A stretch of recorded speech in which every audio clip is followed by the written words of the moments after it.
तो welcome friends, welcome to this new episode. और आज हम एपिसोड में कुछ और सीखेंगे सेंटर ऑफ मास से ही रिलेटेड, यानी सेंट्रॉइड से रिलेटेड।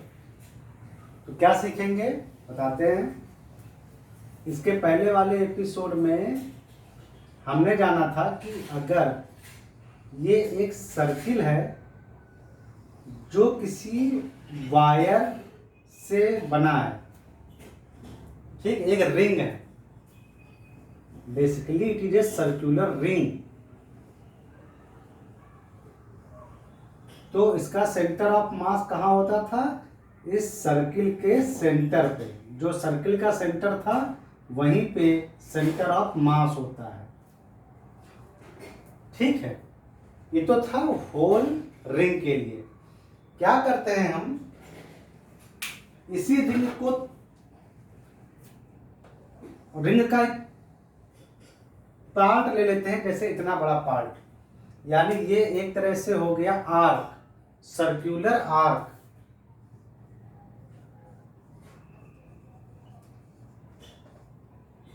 ऐसे, ठीक है।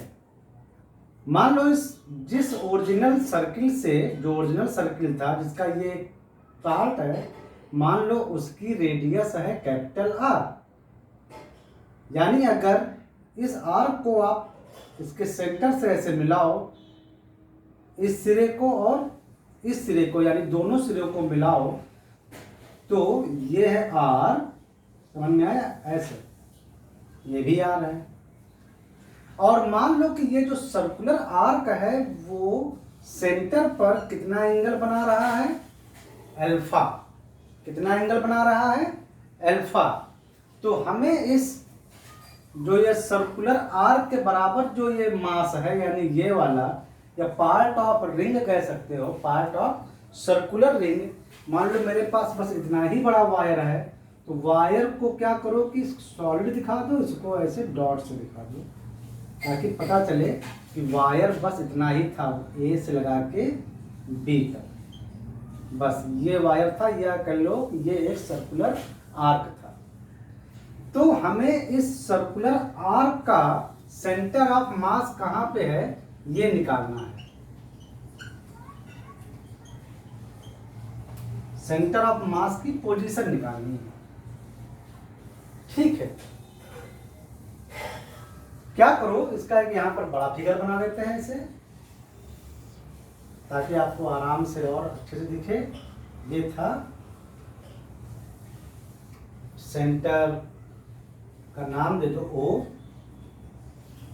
और रेडियस थी आर, मतलब उसी को बड़ा करके दिखा रहे हैं। और ये आर्क था ये भी, ताकि सॉल्व करते वक्त दिखे। और एंगल बना रहा था ये आर्क इस सेंटर पर अल्फा टोटल। तो पहले तो आप यूज करोगे एक्सिस ऑफ सिमेट्री कॉन्सेप्ट, यानी कि जो सिमेट्रिकल लाइन है उसके उसी पर सेंटर ऑफ मास होता है, अगर वो सिमेट्रिक लाइन एग्जिस्ट करती हो। तो देख ही रहे हैं कि इतना बड़ा ये आर्क है ए से बी, तो और ये अल्फा एंगल बना रहा है, तो यानी हाफ एंगल, यानी अल्फा बाई 2 एंगल पर अगर एक लाइन खींचे तो पक्का ये एक्सिस ऑफ सिमेट्री है इस ए बी वायर के लिए या ए बी आर्क के लिए। तो इसका सेंटर ऑफ मास इसी एक्सिस पर लाई करेगा कहीं ना कहीं। अब वो कहाँ लाई करेगा वो हमें निकालना है, लेकिन लाई इसी एक्सिस पर करेगा, अल्फा बाई 2 यानी हाफ एंगल पर। हाफ एंगल से खींची जाने वाली ये जो लाइन है इसी पर वो सेंटर ऑफ मास उस आर्क का होगा। समझ में आया? थोड़ी देर के लिए आप मान लो कि ये भी एक वायर के फॉर्म में है, या आप वायर ना मानो, एक लाइन ही मान लो, या एक वायर मान लो, जो कुछ आप समझो। आर्क है, आप उस पर मटेरियल भी रख सकते हैं, और या तो लाइन ही रखिए, कोई दिक्कत नहीं है। तो मैं मान लेता हूं कि ये एक वायर का बना है, और वायर का मास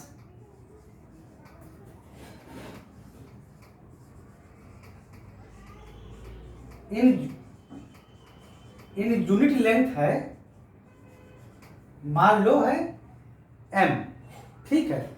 तो इस वायर की लंबाई कितनी होगी, ये आर्क है, टोटल जो ए बी आर्क की लेंथ है, length of arc A B कितनी होगी, रेडियस और ये एंगल आर एल्फा। आर्क की लेंथ क्या होती है, angle into radius, where angle जो है एल्फा, टोटल जो एल्फा एंगल है, alpha is measured in radian, radian में नापा जाता है एंगल, याद रखना। ये फार्मूला जब लगाते हैं ना, रेडियस इनटू एंगल, तो एंगल हमेशा रेडियन में नापा जाता है, मेजर किया जाता है। और आप जानते हो कि 90 डिग्री एंगल को बोलते π/2 रेडियन, 180 डिग्री एंगल को बोलते पाई रेडियन, और 360 डिग्री एंगल को बोलते हैं 2 पाई रेडियन। ये आप अच्छी तरीके से जानते हो। तो अब हम अपने मेन चीज पर आते हैं, सेंटर ऑफ मास इसका कैसे निकालेंगे, कहां पर है। देखो, अगर हम इसको इस आर को एक वायर की तरह लेते हैं, तो इसका मास देखो, बिल्कुल ये जो वायर है, या जो अगर इसको एक मैटर की तरह देखो, तो जो मास है ना, वो कॉन्टिन्यूअस ऐसे फैला हुआ है, कॉन्टिन्यूअस मास ऐसे फैला हुआ है। तो इसका मतलब ये एक कॉन्टिन्यूअस या डिस्ट्रीब्यूटेड मास सिस्टम है।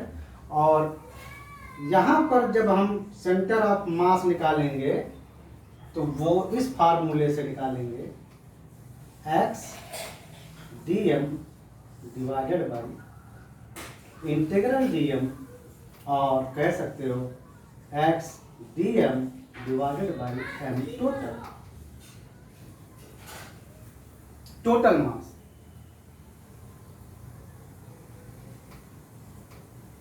तो टोटल मास कितना आ जाएगा, एक यूनिट लेंथ का आपने मास माना है m, ए बी में एक यूनिट, अगर इसको एक वायर की तरह आप ट्रीट कर रहे हैं, तो 1 यूनिट लेंथ का आपने मास माना है m, टोटल वायर की लंबाई है r एल्फा, तो टोटल मास आ जाएगा r एल्फा इंटू m, बस। और ये क्या है, ये है कि वायर पर कोई एक छोटा सा मास लो m, dm, छोटा सा लिटिल बिट, मतलब इनफाइनाइटसिमल, यानी dm टेंडिंग टू 0, ऐसा एक मास लो, और उस मास का खुद उस dm मास का सेंटर ऑफ मास कहाँ है, उसकी पोजीशन लिखो, फिर उसको पूरे वायर पर इंटीग्रेट कर दो, सिंपल सी बात। तो यहां पर हम क्या करते हैं कि इस वायर पर एक छोटा सा मास लेते हैं, ये इतनी लंबाई का बहुत छोटा सा मास लेते हैं, इसका नाम देते हैं dm, ओके। और मान लेते हैं कि ये इस सिमेट्रिक एक्सिस से थोड़ी देर के लिए मान लेते हैं कि थीटा एंगल पर है, ये वाला सिरा उस मास का, dm मास का ये पॉइंट थीटा एंगल पर है, और ये पॉइंट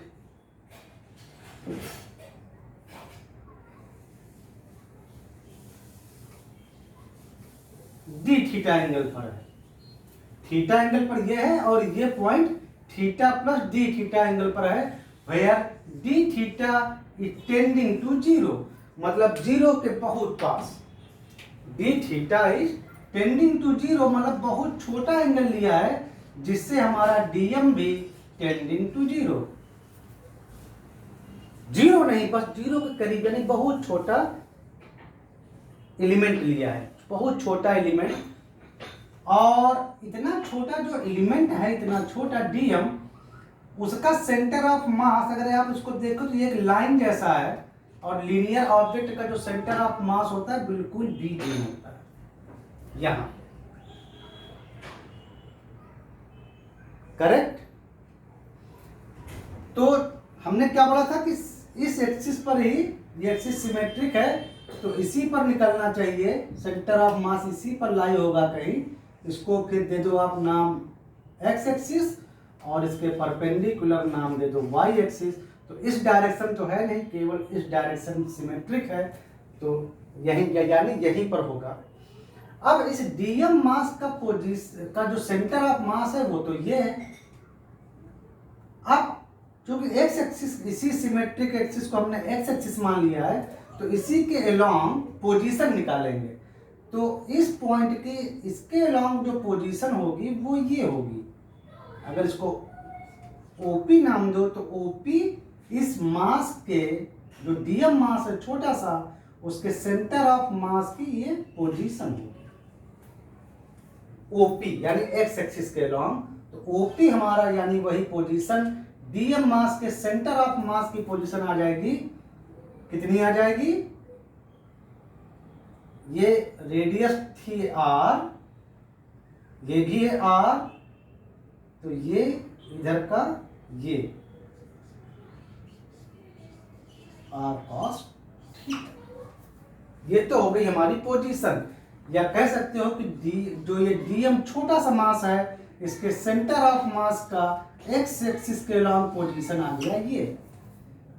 इस छोटे से डीएम मास के सेंटर ऑफ मास का एक्स एक्सिस के अलोंग यानी एक्सिस ऑफ सिमेट्री के अलोंग पोजीशन, एक्स एक्सिस के अलोंग कंपोनेंट इतना आ गया। एक तो हमको मिल गया है एक्स बार, यानी उस छोटे से मास का खुद का जो सेंटर ऑफ मास है उसका पोजीशन। अब निकालेंगे डीएम मतलब मास। ये डीएम कितना होगा? मास। तो इतनी टोटल लेंथ कितनी होगी? ये आर्क जैसा है, ये एंगल डी थीटा है, तो इसका लंबाई होगा आर डी थीटा। और यूनिट मास की लेंथ हमने मानी थी एम, टोटल लेंथ इस डीएम की है आर डी थीटा, तो इसमें लेंथ ये है और यूनिट मास की लेंथ हमने एम मानी है, तो एम। तो ये डीएम यानी छोटे से एलिमेंट का मास आया R D theta into M. यानी हमको डीएम भी पता चल गया और इस डीएम मास का जो खुद का सेंटर ऑफ मास था, इस छोटे से मास का जो खुद का सेंटर ऑफ मास था, उसका हमें पोजीशन भी पता चल गया। और एम टोटल यानी पूरे वायर का मास भी पता चल गया। और ये थीटा जो एंगल है, इतना एंगल कितना है? ये है अल्फा बाई 2, लेकिन इस एक्सिस से ऊपर लिया जा रहा है सिमेट्रिक एक्सिस से, तो ये है अल्फा बाई 2 और इतना भी अल्फा बाई 2 है, लेकिन इसको माइनस लिखेंगे। तो ये माइनस अल्फा बाई 2 और इतना एंगल प्लस अल्फा बाई 2। तो इसका मतलब ये जो थीटा एंगल है, ये माइनस अल्फा बाई 2 से जब प्लस अल्फा बाई 2 तक कवर करेगा, तो ये पूरा वायर कवर हो जाएगा। क्योंकि यह पूरा आर्क कवर हो जाएगा, क्योंकि ये पूरा आर्क सेंटर पर अल्फा एंगल बना रहा है, तो अल्फा बाई 2 नीचे, अल्फा बाई 2 ऊपर, यानी जो ये एंगल थीटा है इसकी रेंज माइनस अल्फा बाई 2 से प्लस अल्फा बाई 2 तक वेरी करेगी। तो जरा ये देखो, सेंटर ऑफ मास आर का कहाँ होगा? होगा उसी सिमेट्रिक एक्सिस पर, जिसको हमने एज ए एक्स एक्सिस मान लिया है। तो इंटीग्रेशन उसकी पोजीशन आर कॉस थीटा, और ये तो हुआ उस डीएम के सेंटर ऑफ मास की पोजीशन, और डीएम की वैल्यू आर यानी उस छोटे से मास की value R D theta M divided by total mass. Total mass था R alpha M, R alpha M, पूरे वायर का मास आर अल्फा और ये एम। देखो ये एम कट गया, जो यूनिट मास हमने पर यूनिट लेंथ एज्यूम किया था वो तो कैंसिल हो गया। एक आर इस एक आर से कैंसिल हो जाएगा। अल्फा जो रेडियन में नापा गया है, ये हमको गिवन था। ये जो पूरा आर्क है सेंटर पर एंगल अल्फा बना रहा है, तो ये भी एक कांस्टेंट है। और अब लगाएंगे लिमिट, तो लिमिट अल्फा की वैल्यू जो थीटा की वैल्यू है वो वैरी करेगी माइनस अल्फा बाई 2 से थीटा की value plus alpha by to. Angle ये जब माइनस अल्फा बाई टू से प्लस अल्फा बाई टू तक घूमेगा तो पूरा वायर हमारा कवर हो जाएगा। यही इंटीग्रेशन का नियम है, तुम सब जानते हो। रेडियस जो आर की थी वो कांस्टेंट थी, उसका एंगल भी कांस्टेंट था, तो आर बाई अल्फा बाहर आ गया, minus alpha by two theta equal to, और theta equal to plus alpha by two. ये देखो सिंपल।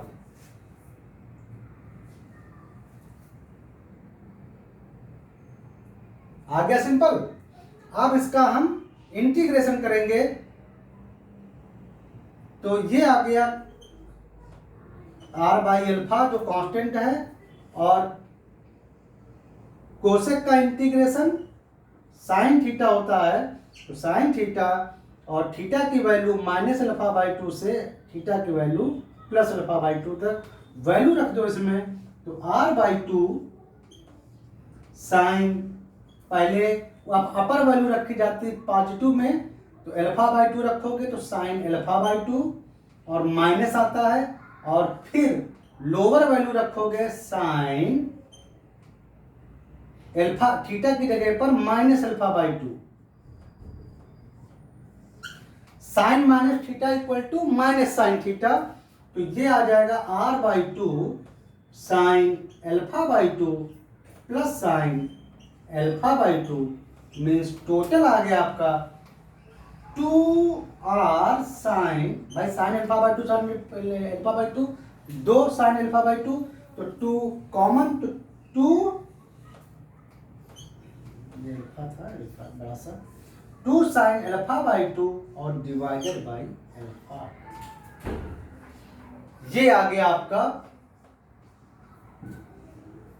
इस आर्क का सेंटर ऑफ मास। इसको अलग लिख लो ऐसे, X bar equal to 2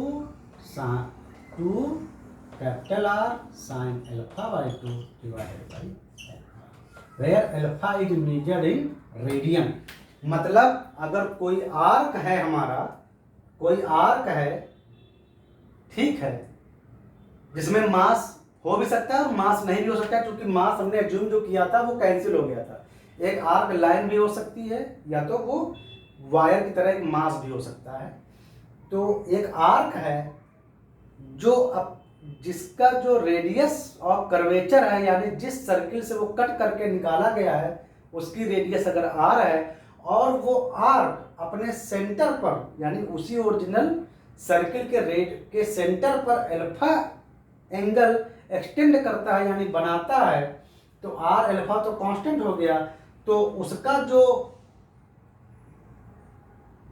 centre of मास होगा वो उस एंगल को पहले हाफ करती हुई जो लाइन होगी, यानी जो सिमेट्रिक लाइन होगी, सेंटर से कितनी डिस्टेंस पर होगा वो, अगर ये इसका सेंटर ऑफ मास है तो ओसी, ये लाइन अगर ये सेंटर ऑफ मास है तो ये जो लाइन की लंबाई होगी, यानी ये जो दूरी होगी आधे एंगल पर, बिल्कुल सिमेट्रिक लाइन पर इतनी डिस्टेंस पर होगी। X bar equal to 2r sine alpha by two by alpha, क्योंकि हमने इसी सिमेट्रिक लाइन को हमने एक्स एक्सिस मान लिया था, तो इसीलिए यहाँ पर एक्स एक्सिस लिखा है।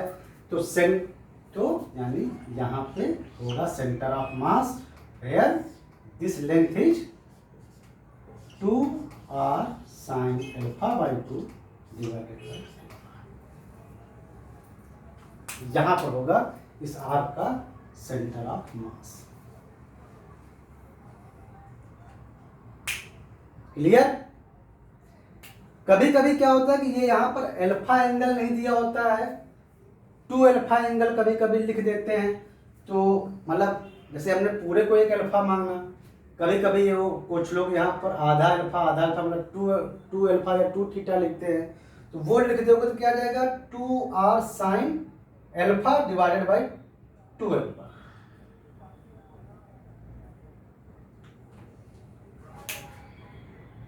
तो आई होप आपको ये समझ में आ गया है। आप कहीं पर डाउट नहीं होना चाहिए, क्योंकि बहुत आसान भाषा में हमने समझाया। ठीक है, तो मिलते हैं नेक्स्ट एपिसोड में और कुछ और सीखते हैं, कुछ और चीज़ें डेराइव करते हैं जो आपके काम आएंगी। आपका कॉन्सेप्ट थोड़ा क्लियर होना चाहिए। ठीक है, उसी पर फोकस है हमारा। चलो मिलते हैं नेक्स्ट एपिसोड।